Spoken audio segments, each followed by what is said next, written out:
Hello, it's me, Christine. Welcome to my little crime corner. One of my favorite things about my evening dinner routine is watching a movie. Depending on the day, we might watch a comedy or something a little heisty. Not gonna lie, a lot of the times we'll just rewatch the same 8 episodes of Psych or a comfort movie like Shrek 3. I'm 88% sure we will be watching Shrek 3 tonight. Our case today seems like a heist movie that I would watch on any given Tuesday night at 10. Our story takes us to Knoll, Missouri today, and because of its spelling, it is lovingly referred to by its residents as the Christmas City. This town only has about 1,800 residents, and it's the type of town where everybody knows everybody. In the 80s and 90s, there was a fairly low crime rate, and nothing out of the ordinary happened that often. That all changed on October 6th, 1989, when a woman named Pauline, who was an employee at the local bank, made her way to work, and as she walked up to put her key in the door, she discovered that the doors were already unlocked. She had a very unsettling feeling and cautiously made her way inside. She looked around the desks and the teller stations and saw nothing. She slowly continued making her way around, being intentionally very quiet. As she peered around the corner, she saw the bank vault's door sitting wide open. She knew something terrible must have happened, since the door to the vault was never left sitting open like this, and started calling police and the bank's other employees. Once there, the bank employees discovered that more than $71,000 was missing. When they checked the other end of the back hallway, it was also discovered that boxes and boxes of wrapped coins, totaling more than $4,000, was missing as well. Police arrived soon after and began investigating right away. While checking the main floor for evidence, the police found 2 spent .45 caliber shell casings. They determined that these had come from the assailant shooting at the lens of the security camera. When they went to review the security footage, there wasn't any available, as the lens had been spray painted over. After dusting every surface for fingerprints, not one was found. Whoever had come in here had either worn gloves or was just very, very careful. Since not one finger or palm print was found, this slowed them down significantly. There was also no additional physical evidence found, like hair or any items left behind that might have contained DNA. They had nothing here, so investigators had to shift their attention elsewhere. Police were focused on how the assailant had actually gotten into the vault, as only 3 bank employees could open it. One of those people was the bank's president, a man named Dan Short. You're obviously going to want to look into someone who had obvious access, like Dan did, as he had the keys and combinations to every element in the bank. Was this an inside job? Was Dan involved in the robbery? The other employees at the bank didn't want to believe it, as Dan was well liked and respected all over town. But once they got to thinking, several employees did admit that Dan really hadn't been acting like himself over the past few months. They had attributed this to his semi-recent separation from his wife Joyce about a year and a half earlier. Employees that had worked there for decades said he was seeming more and more unhappy in the recent years. This was enough to bring him in for questioning, since in addition to him knowing the bank best, he might have had a clue as to who the culprit might have been, as not every teller deals with every person, and the bank manager might have additional intel. But when police showed up to his home, Dan was nowhere to be found. His truck was also missing from its spot in the driveway, but they did find what appeared to be the truck's contents laying in a patch of grass, as if they were tossed out. Upon investigation of Dan's home, there appeared to be signs of a struggle, or that someone had left in a hurry. The kitchen was a mess. One of the trash cans had been knocked over, and its contents spilled all over the floor. It was obvious that no one had made an attempt to clean it up. Cabinets were left open, as if someone was looking for something. And when they went into Dan's bedroom, they found dresser drawers open and personal items left behind, such as his glasses. Co-workers and friends had told police that he never went anywhere without his glasses, so this would have pointed to him having left in a hurry or during a struggle, and him just trying to get away.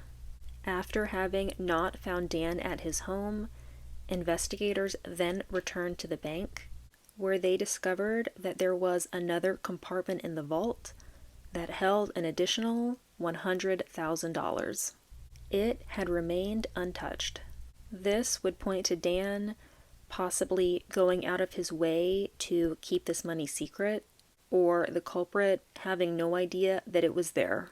Surely, if they knew there was additional money here, they would have wanted it. At this point, having no physical evidence, police were trying to think of anybody who might have had knowledge of this crime and began to suspect Dan's ex-wife Joyce, as she was the beneficiary of his $200,000 life insurance policy. Joyce was another well-loved member of the community, and people couldn't believe that she was even being considered as a suspect. She had been a gym teacher at the local school, and pretty much everybody in town knew and respected her.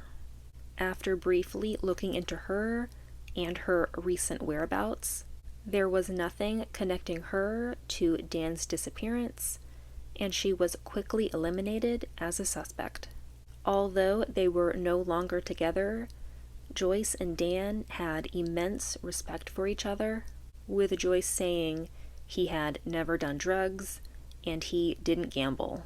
She wanted to squash any talks that might have arisen regarding his involvement. They figured that Dan had not run off on his own just based on the state his home was left in. He most likely had not gone willingly. Dozens of volunteers joined police to help with their search of the area.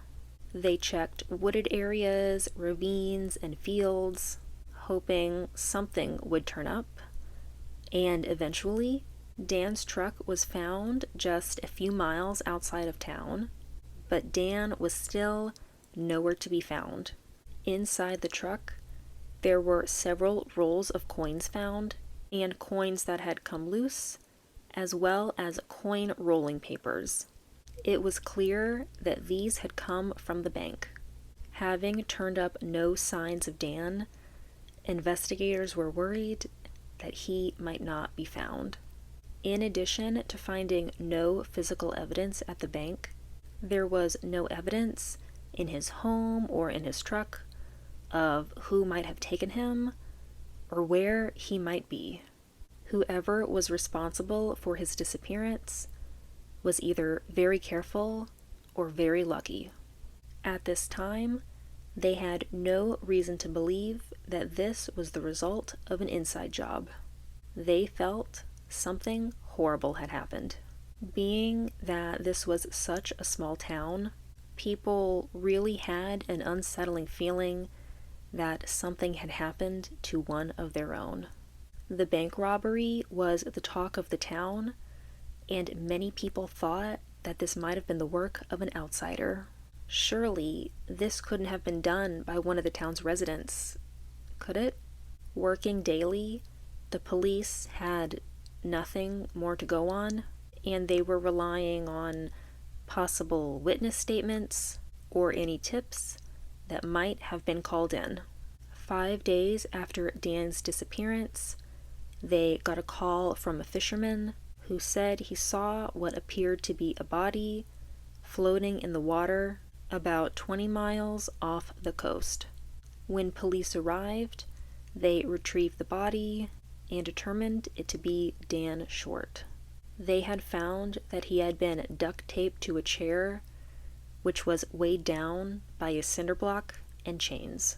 During Dan's autopsy, the medical examiner discovered that there was water in Dan's lungs, an indication that he was still alive when he entered the water. Because of this, it is believed his cause of death was drowning. Looking for clues, investigators examined the chair and duct tape, hoping to find some fingerprints. The tape was sent to the FBI crime lab, and while there, an analyst was able to separate each piece of tape and test each one, determining that they had all come from the same roll. Next, he went through the painstaking process of matching up each piece of tape end to end, labeling each one with where it was on Dan. All pieces and locations were matched up and accounted for, except one. Once Dan's death had been reported, the police station was flooded with tips.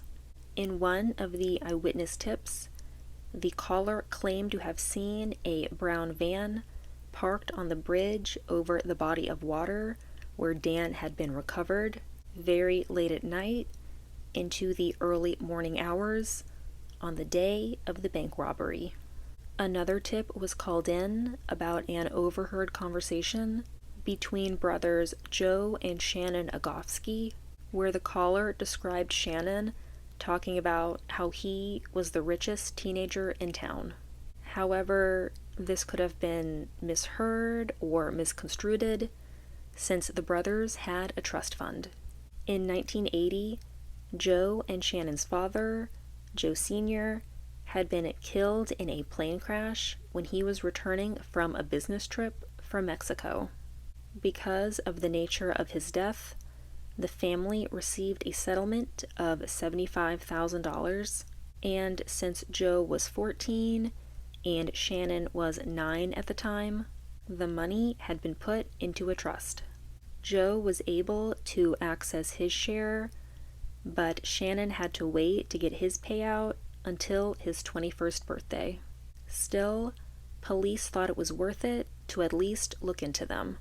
When police got in contact with the brothers, they found that they had several .45 caliber guns, and they willingly allowed police to test fire and examine them. The results of each test came back as having not matched the .45 caliber shell casings found at the bank. It appeared to just be a coincidence.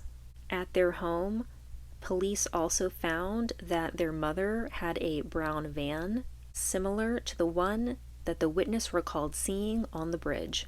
Another coincidence? Joe and Shannon were very cooperative with the police and willingly reported to the police station to be interviewed. Shannon said that he had been home with his mother, and Joe said he had been with his girlfriend, who lived more than 40 miles away, on the night of the bank robbery. Their story was then corroborated by family members, as well as Joe's girlfriend, and after finding nothing incriminating, the brothers were then eliminated as suspects. There were a handful of other suspects come and go as tips trickled in, including Billy Ray and Larry Hankins, another set of brothers who were convicted bank robbers who were living in Knoll at the time. The brothers had a solid alibi for the time of this bank robbery, and since there was nothing else pointing police towards them other than their past history, they were quickly eliminated as suspects as well. It was getting to the point where the calls were running out and the tips were leading nowhere. 2 TV stations had each done a program on Dan's kidnapping and murder, hoping this would prompt someone to come forward. Luckily, the combination of both programs ended up generating hundreds more tips. However, they all ended up being dead ends. The case stalling began making many citizens interested in looking into the case on their own, and for a few, their curiosity got the best of them. One man had been walking along the coastline off the edge of the bridge and had found a small wad of duct tape. He must have thought it was important, and with his quick thinking, he retrieved it with the end of a stick, being very careful not to touch it. He then bagged it up and brought it to the police station, where he handed it off to an FBI agent, and once the agent saw what was in the bag, he couldn't believe it. The missing piece of tape was not public knowledge. Could this be the missing piece to the puzzle? The tape was then immediately brought to the lab, where the analyst was able to find several full fingerprints. After looking at it under the microscope, he was able to match it up with 2 other pieces of tape, end to end, proving that this piece, like all the others, had come from the same roll and had been used to restrain Dan during the commission of this crime. After getting a clear impression of the fingerprints found, they were then compared against those in the national database, and no matches were found. This would point to the culprit as having been a first-time offender or a minor whose prints might not be in the database. Whispers around town became increasingly louder, and talks amongst the citizens garnered police's attention. All people could talk about was how much and how openly the Agofsky brothers were spending. Investigators eventually circled back to the brothers that had been previous suspects, Joe and Shannon, and since Shannon was newly 18, and if he had committed any crime previously, he would have been booked as a minor. His brother Joe was 23, so if he had been arrested previously, he would have been booked as an adult, and his prints would have been submitted to the database. His prints weren't found as being a match, but that doesn't mean that he wasn't involved. Shannon and Joe were back on police's radar, as they had been seen around town by several people, spending copious amounts of money. Normally, who cares? Go shop. But both brothers were unemployed and seemed to be spending well beyond their means. In the months after Dan's murder, Joe and Shannon had spent somewhere between $45,000 and $50,000. They were buying things like tools, jewelry, and paying for big trips, all seemingly without a care, and all in cash. Upon an additional search of the brothers' home, there were chains found that had matched the type that had been wrapped around the chair that Dan was secured to with tape. This was evidence enough that connected them to the crime. Either they were the culprits, or they knew who was. As news of the brothers becoming suspects once again became public, a man called police, saying he remembered seeing Joe and Shannon seeming to wipe their bullets clean and then load them into their guns several days before the bank robbery. When asked about this, the brothers openly admitted that whatever they were using their guns for, they didn't want their fingerprints to be found and traced back to them. Hello. Both of them were asked to willingly provide a fingerprint sample, and Joe had no problem with this, but Shannon refused. He said he wouldn't provide it to them, or couldn't provide it to them. It was a different reason and excuse every time. At least they had Joe's to look at. After examining them and comparing them to prints found on the pieces of tape, the examiner noted that although they were very close, they were not an exact match. The closeness of the prints prompted police to seek out a court order for Shannon's prints, and luckily, the judge found this to be reasonable and granted it right away. As soon as his prints were compared, it left little doubt that the fingerprints found on the pieces of tape belonged to Shannon. There was no question that Shannon had played a heavy role in the bank robbery and in the abduction and murder of Dan Short. The FBI also began speaking with a man named Gant Sanders, who had gone to high school with Joe. After repeatedly being questioned about Joe and Shannon's connection, he did eventually admit to Joe having talked to him about possibly kidnapping the bank's president and forcing him to open the bank's vault. Gant was determined as having nothing to do with the crime and was given immunity for a gun charge in exchange for his cooperation and testimony. Gant's father had actually helped to remodel the bank several years earlier, and apparently, Joe had asked him for the blueprints. It was revealed that Joe had gone to the bank months earlier to open a safe deposit box, presumably to have access and to get an idea of the area. It is also suspected that this was when he had asked other bank employees who the bank's president was and where he lived. It is believed that Shannon definitely had the motive to rob the bank, since he was too old to continue receiving his father's Social Security, which was between $600 and $800 a month, but had several years to go before he could tap into his $75,000 trust fund. It was also discovered that Joe had made several calls to his girlfriend, saying he was somewhere else on the night of the robbery, which contradicted his alibi. Remember, he said that he was with her. The brothers were indicted in the fall of 1992, over 3 years after the robbery, kidnapping, and murder. After a lot of setbacks and delays, the trial finally began in 1997.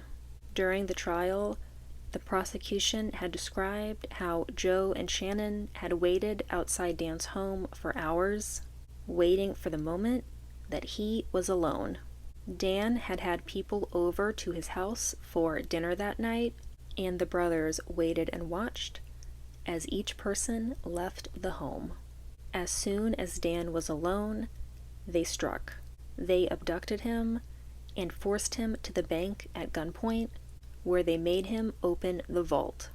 Joe and Shannon proceeded to clear out the vault and then drove with Dan to a field where they abandoned his truck.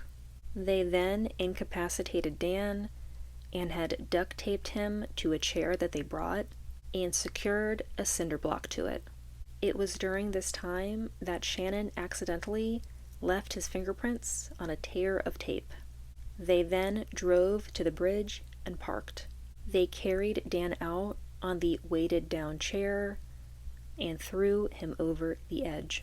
As Dan and the chair hit the bottom, it is suspected that one of the legs on the chair broke, causing his ankles to break free, and the tape around his ankles had come loose and floated away from him, to be found several days later on the shore.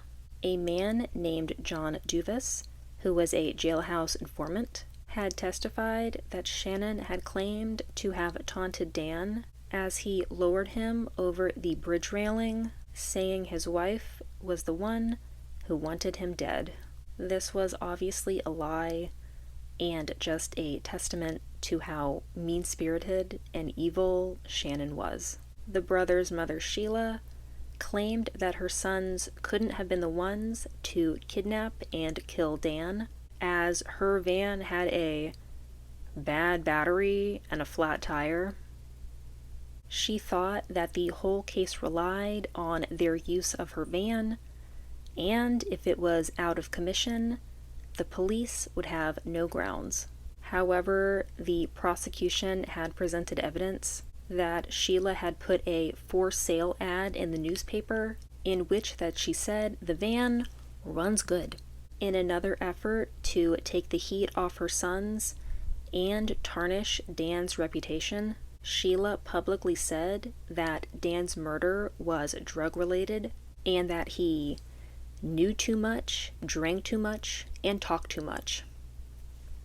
Whatever that means, Sheila. In court, Joe said, "We're innocent and should be allowed to go home to our families where we belong." He also accused the FBI of fabricating evidence and said that the judge had it out for them, but there was no evidence of this, obviously. The defense team called the investigators involved in this case Keystone Cops and tried to tarnish the bank's reputation, saying they had sloppy procedure and that Dan's death had been related to a money laundering scheme involving the bank. Again, there was no evidence of this. After a 7-day trial, Joe and Shannon were found guilty of conspiracy, aggravated bank robbery, and use of a firearm while committing a felony, and were each sentenced to life in prison plus 5 years. Later, they were tried for the murder of Dan Short, to which Shannon was found guilty, as his prints were found on the duct tape, confirming that he had been the one to physically tie Dan up, and for this, he received an additional life sentence. Joe's trial ended in a mistrial, and since he was already serving a life sentence for the bank robbery, prosecutors decided to not try him again. Shannon was then ordered to pay $71,562.25 in restitution. Joe was able to use $40,000 from his trust fund for legal fees and not much more, since because he had a little baby at home, Shannon was stuck paying the bulk. Shannon later said that he didn't have any regrets about the murder because he didn't commit it, and had asked the spectators in the courtroom to think of him if someday their loved ones were unjustly accused. Joe continued to say that he was innocent and had no motive to rob the bank, since he still had enough money in his trust fund to live off of, and that he could still make money doing auto body work if he had to.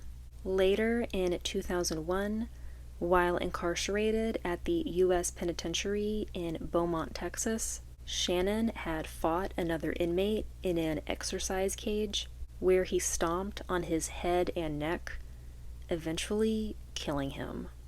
Video footage showed that he had died with his arms and legs twitching and his face and body mangled. He ended up drowning in his own blood. Absolutely horrific. Because this fight had been caught on camera, there was no question as to what Shannon had done. There was an additional trial held, and after 3 days of deliberation, Shannon, who was claiming self-defense, was again convicted of murder and given a death sentence. He showed no emotion upon hearing this. He is currently sitting on death row in Hote, Indiana. Joe had died on March 5th, 2013, of natural causes in a North Carolina federal prison at the age of 46. This is one of those cases where the more time passes, the worse it gets. Let me know what you think about this one and how it was investigated and handled. Just overall heartbreaking and devastating, especially for the Short family as well as the community. And that is all I have for you today. Thank you very much for watching. I hope you learned something, and I will see you in the next one. Bye. Why is this candle burning like this?